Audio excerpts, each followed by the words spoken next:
السلام عليكم. ايه يا عم القلاطه دي؟ بيقولوا السلام عليكم ولا انت الصوت مش واصل لكم تحت؟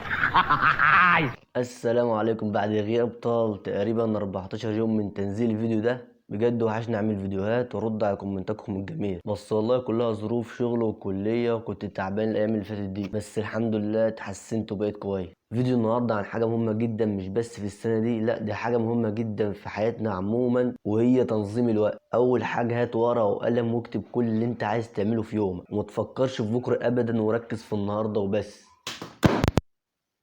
حتى الفيديو مش عايز يتعمل، الموبايل فلت من الستاند وتقريبا كده الشاشه اتكسرت بتاع التليفون، فكل حاجه جايه عليا يعني. هتلاقوا زاويه التصوير اختلفت شويه بس عشان ظبطت الستاند من اول وجديد. تاني حاجة نظمهم وابدأ بالأولويات. يعني ايه ابدأ بالأولويات؟ يعني شوف أهم حاجة المفروض تذاكرها وابدأ فيها. تالت حاجة قدر لكل حاجة وقتها المناسب على حسب استيعابك وقدراتك. اوعى 3 اوعى انك تحط شغل 16 ساعة في 6 ساعات بس. قدر صح وبزيادة، وبرضه ما تديش من وقتك كتير لدرس صغير. يعني بالبلدي كده ما تتغرش بنفسك ولا كمان تستهون بيها. رابع حاجة اعمل فترات راحة بين المذاكرة وكمان الصلاة والدروس. يعني ذاكر فترات كتيرة لكن ما تذاكرش اوقات كتير. يعني بين كل ساعة والساعة بريك 10 دقايق، او بين كل ساعتين وساعتين ربع او تلت ساعة. المهم من الموضوع ده انك تحس بالانجاز، يعني ساعتين يبقى ساعتين جد فعلا. خامس حاجة قيم نفسك وراجع جدولك، وخلي عندك مرونة وعدل في جدولك لو اتلخبطت او قصرت في حاجة تحت اي ظروف، وهتحس بمعنى السعادة الحقيقية فعلا لما تحط علامة صح قدام كل انجاز بتعمله. خلي هدفك انك ما تنامش قبل ما تخلص جدولك وتحقق تارجت اليوم بتاعك.